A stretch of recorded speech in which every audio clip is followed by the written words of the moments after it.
정말 지금까지 제가 살면서 이렇게 대놓고 창피를 당한 적은 처음입니다. 제가 아무리 남자 보는 눈이 없고 이런 상황을 스스로 자초했다지만 너무 어처구니 없고 어떻게 이런 자식을 우리 부모님에게 보여드릴 생각을 했을까 싶어 그저 죄송한 마음뿐입니다. 저보다 한 살 더 많은 이 쓰레기 같은 남자와 연애를 꽤 오래 했어요. 군대 막 제대하고 대학 복학했을 때 만나서 지금까지 사귀고 있었고 심지어 오랜 연애 기간을 정리하고 올가을에는 결혼을 코앞에 두고 있었어요. 그런데 이 남자 조금은 평범하지 않고 예전부터 독특한 부분이 있었습니다. 저는 대학 졸업하고 평범한 회사에 취직해서 지금까지 열심히 직장을 다니고 있어요. 남자친구에게도 그냥 취직하고 자리 잡는 대로 결혼하자는 이야기를 예전부터 했었죠. 하지만 별일 없이 대학 졸업해서 취업했으면 하는 저의 바람과는 달리 대학 3학년이 끝나고 겨울방학 때 갑자기 사업을 해야겠다면서 제 상의도 없이 본인 멋대로 휴학을 하고 장사를 시작했어요. 그 전에 아르바이트 몇 번 해본 경험만 가지고 무작정 장사에 뛰어들었는데 정확하게 뭐라 말하긴 그렇지만 대학로 앞에 작게 가게를 얻어서 학생들 대상으로 옷도 팔고 자파도 파는 그런 옷가게였습니다. 군대 다녀오고 대학 다니던 사람이 갑자기 돈이 어디에서 났겠어요. 일단 대학 등록금도 털어넣고 부모님께 빌리기도 하고 그래도 모자란 돈은 노가다 뛰어서 벌고 멀쩡하게 잘 살고 있던 자취방 전세 보증금까지 홀랑 빼서 반지하 월세방으로 옮기면서까지 장사를 하더라고요. 어떻게 생각하면 추진력 하나만은 정말 대단한 사람이었습니다. 반면에 저는 진짜 선천적으로 소심한 사람이라서 내 돈 들여 인생을 베팅하는 그런 장사는 절대 못합니다. 남자친구에게 일단 대학 졸업하고 회사 다니면서 모은 돈으로 하라고 말려보기도 했는데 제 말은 귓등으로도 듣지 않았습니다.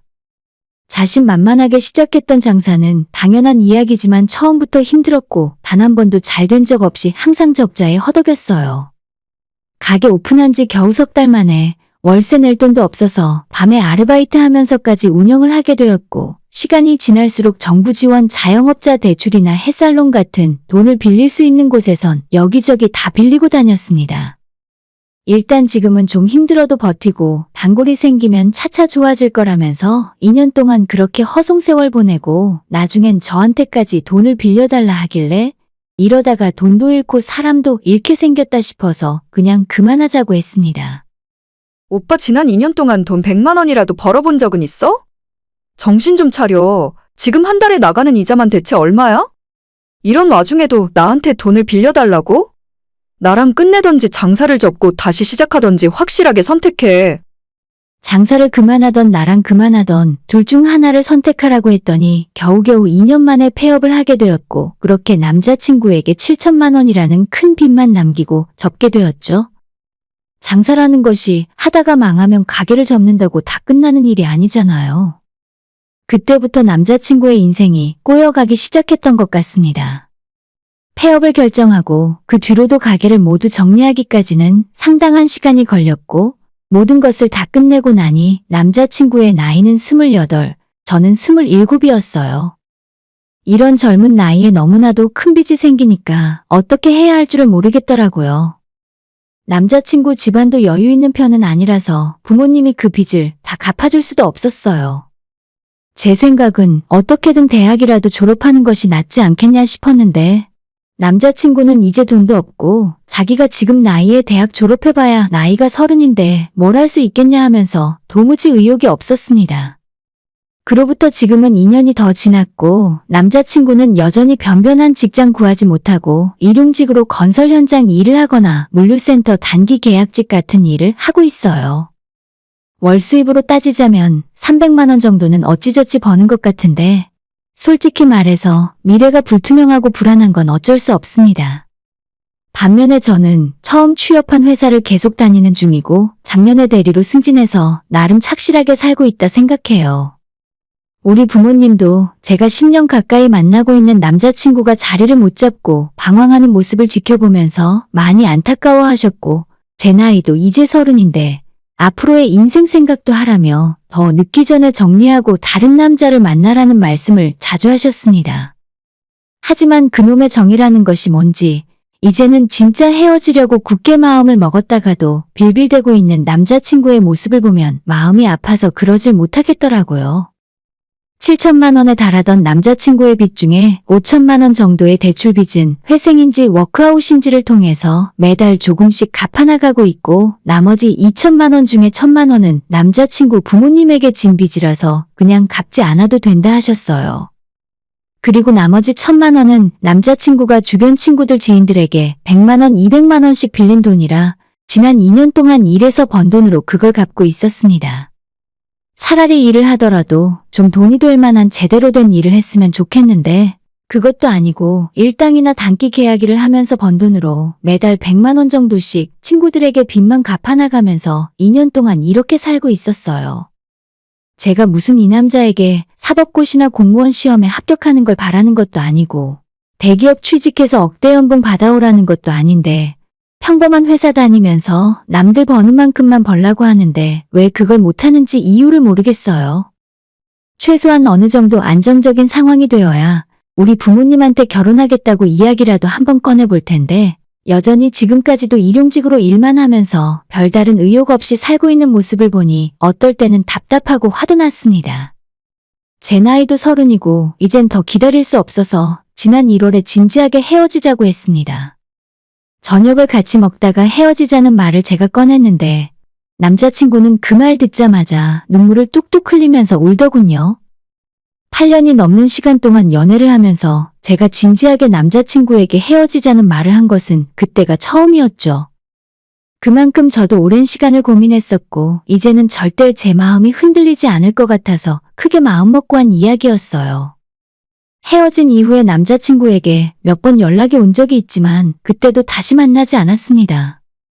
차라리 이번 기회에 정신 좀 차리고 제대로 된 직장을 다니길 바랬어요.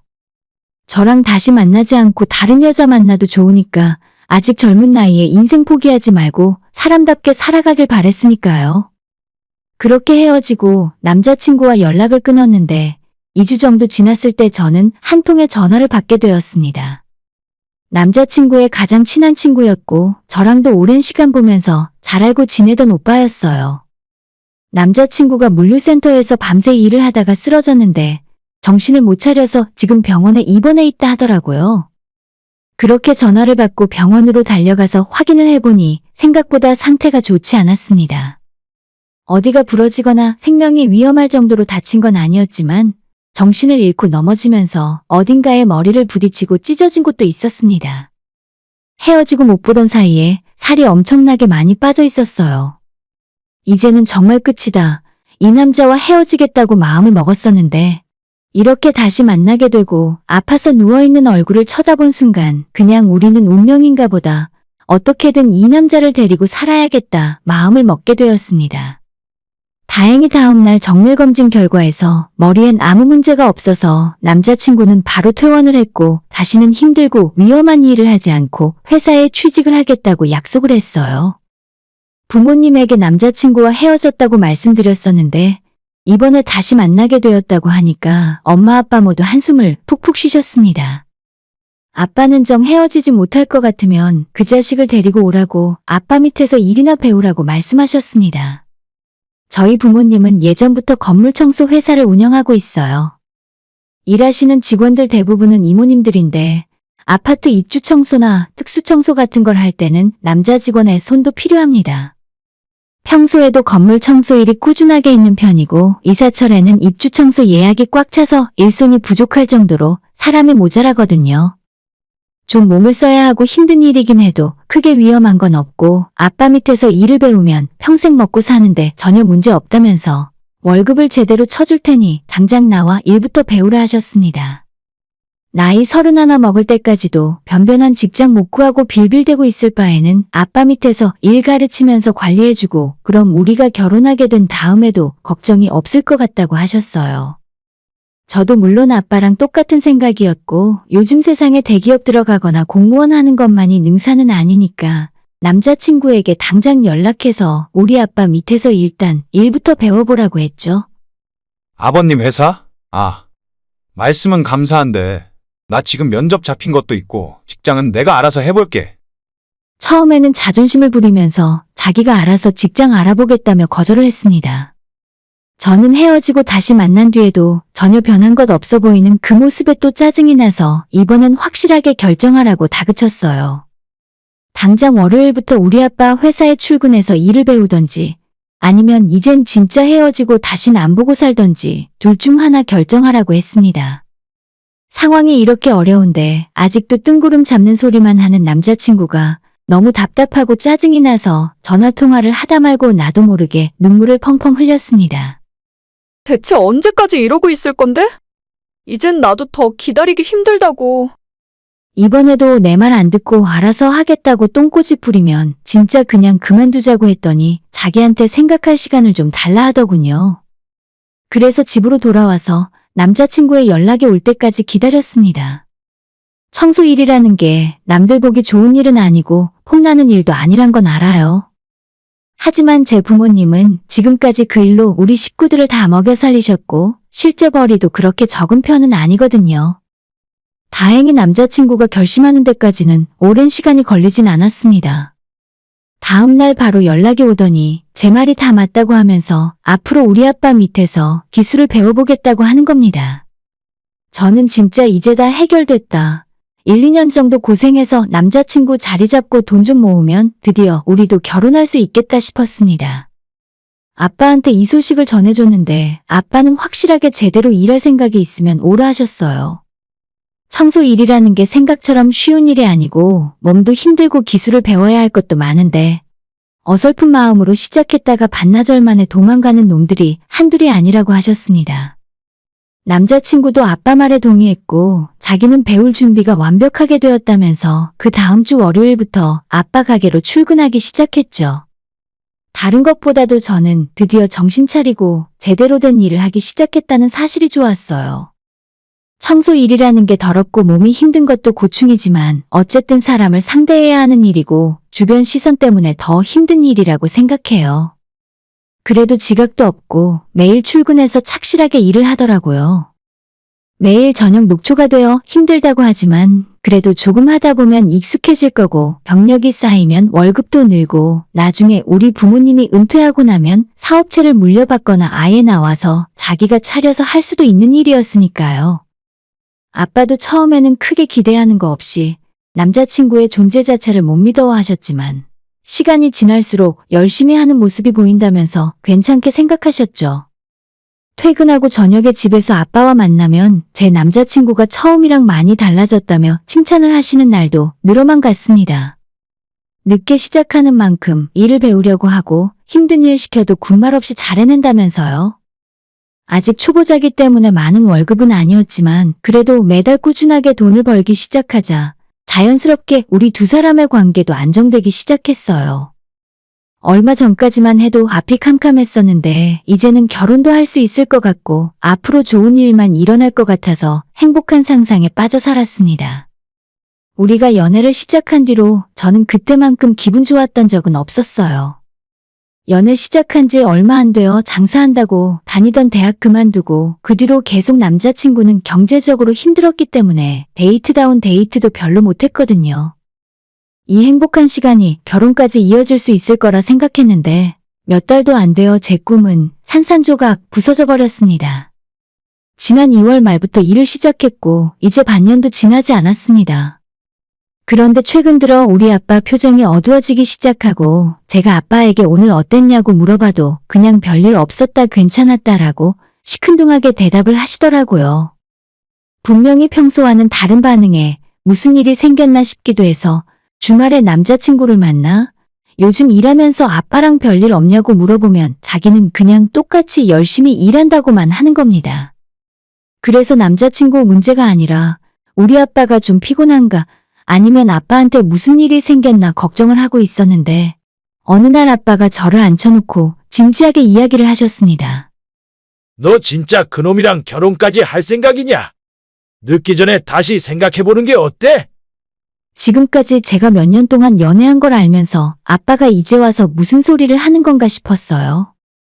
결혼을 할 생각이었으니 지금까지 제가 만나왔던 거고 아빠도 저와 그 사람을 결혼시킬 생각이었으니까 가게에 불러서 일을 가르치고 있었던 거 아니겠어요? 아빠의 그 질문이 무슨 뜻인지 이해를 못해서 남자친구가 뭔가 사고라도 친 거냐고 물었는데 한동안 말을 안 하고 생각을 하시는 것 같더니 천천히 입을 여셨습니다. 아빠는 지난 몇 달 동안 열심히 일하는 남자친구를 보고 사람이 달라졌다 생각을 하고 베테랑 이모님과 함께 팀을 꾸려서 현장을 보냈다고 해요. 두 사람이 나가서 일을 하니까 밥도 먹어야 하고 필요한 물건도 사야 하니까 아빠 카드를 남자친구에게 맡겼는데 돈이 자꾸 안 맞는다 하셨어요. 당연한 이야기지만 카드를 쓰면 영수증을 반드시 챙겨오라고 하는데 그 금액이 조금씩 다르다고 해요. 아빠도 처음엔 모르고 있었는데 나중에 월말 카드 정산할 때 맞춰보니 남자친구가 영수증 끊어온 금액과 카드 사용 내역이 제대로 안 맞고 상당 부분이 엉터리였다 하더라고요. 아마도 남자친구가 지금 이때까지 회사 생활도 안 해보고 공금이 어떻게 돌아가는지 전혀 모르기 때문에 벌어진 일인 것 같았어요. 제 남자친구는 우리 아빠가 안 보는 곳에서 카드로 돈을 쓰고 영수증을 제대로 안 가져다 주면 아빠가 잘 모를 거라 생각했던 것 같아요.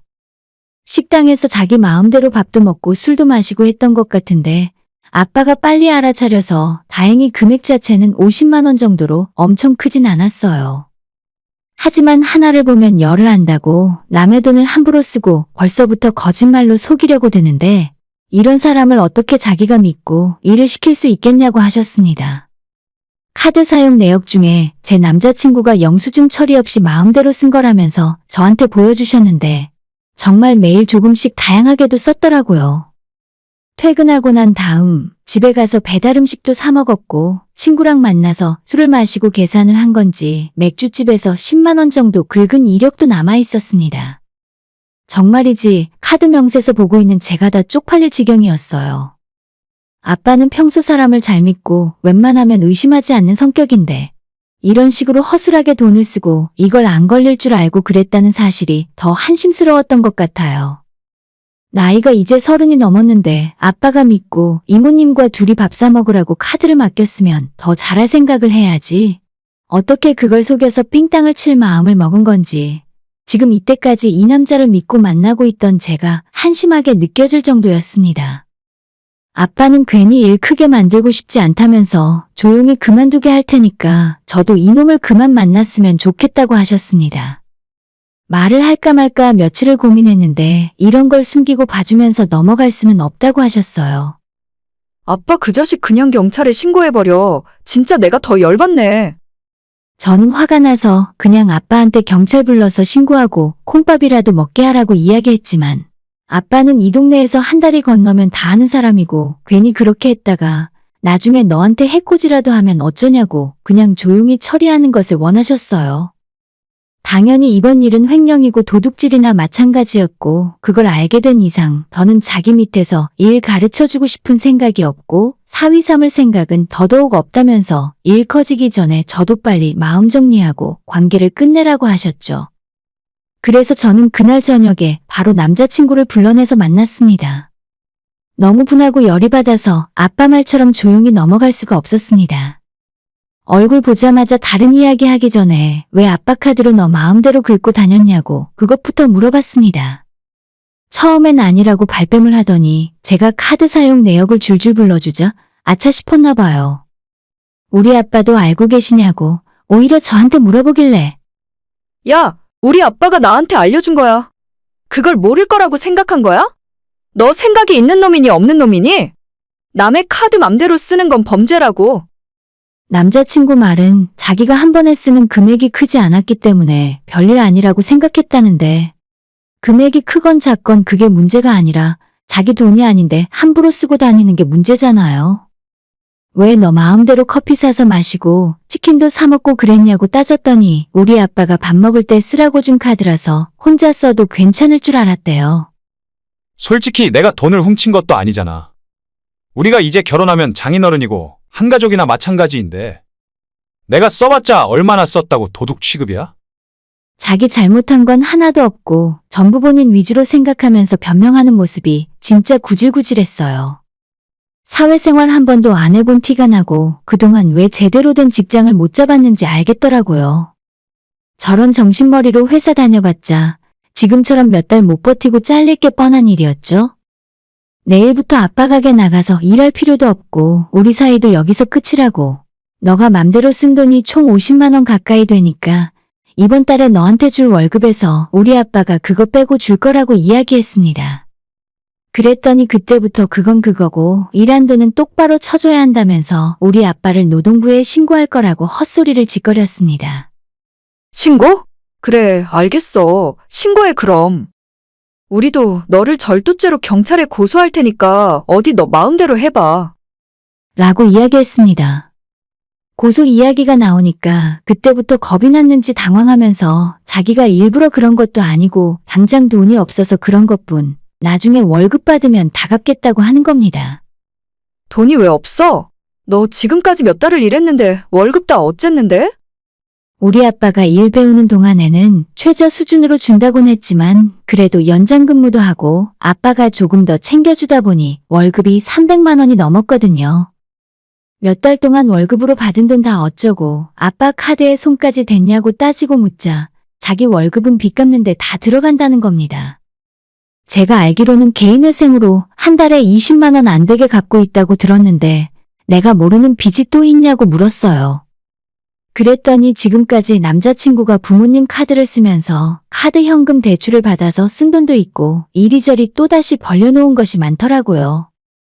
그 돈 다 어디다 썼냐고 추궁을 했더니 핸드폰 게임 하는데 쓰고 인터넷으로 스포츠 토토 도박하는데 다 써버렸다 하는 겁니다.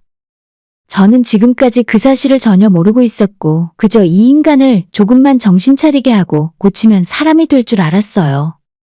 하지만 제 생각보다도 훨씬 형편없는 인간이었고 더는 기회를 줄 필요 없었습니다. 월말에 너가 쓴 카드값 빼고 월급이 들어갈 테니까 노동청이건 경찰청이건 신고하고 싶으면 어디 너 마음대로 해보라 하고 저는 자리에서 일어났어요. 남자친구는 뒤늦게나마 상황이 심각하게 돌아간다 생각했는지 제 앞에 무릎까지 꿇으면서 잘못했다 빌었습니다. 내가 왜 이런 남자에게 내 청춘 다 바치고 인생을 낭비하고 있었나 회의감이 들더라고요. 그대로 집으로 돌아와서 아빠한테 상황 다 정리되었다고 이번 달 월급에서 카드값 빼고 나머지 돈만 입금시켜주면 된다고 했습니다. 아빠는 또 마음이 약해서 어차피 인연 끊는 거 마지막 월급은 다 주고 끝내자고 했지만 제가 절대 그렇게 하지 말라고 말렸습니다. 걔 월급 받으면 인터넷으로 이상한 거 한대. 지금까지 돈 모아둔 것도 하나도 없어. 괜히 돈 줘봐야 그 돈 받아서 나쁜 짓밖에 안 할 거야. 돈 절대 주지 마. 그렇게 8년 9년 이어왔던 우리의 관계는 거기서 끝이 났고 남자친구도 더는 면목이 없는지 제게 연락도 없고 앞에 나타나지도 않습니다. 마지막으로 전화 우리 아빠에게 연락해서 사과를 할 용기도 없는 남자였어요. 결혼하기 전에 그 인간의 본 모습을 알게 되어 다행이지만 저를 믿고 그런 놈에게 기회를 주셨던 아빠에게 정말 죄송한 마음뿐이에요. 저나 부모님 입장에서는 우리가 마지막으로 기회를 줬는데 보기 좋게 스스로 기회를 차버린 멍청한 놈이라고 생각해요. 불쌍해서 받아줬더니 은혜를 원수로 갚는 저런 멍청한 인간은 앞으로 제 인생에 다시는 나타날 일이 없었으면 좋겠습니다. 제 나이 31살이고 황금 같은 20대를 통째로 날려버린 것이 아깝지만 어쩌겠어요. 이제부터라도 정신 똑바로 차리고 제대로 된 사람을 찾아야죠. 오늘의 사연은 여기까지입니다. 구독과 좋아요, 알람 설정은 많은 힘이 됩니다. 다들 행복하시고 좋은 하루 되세요.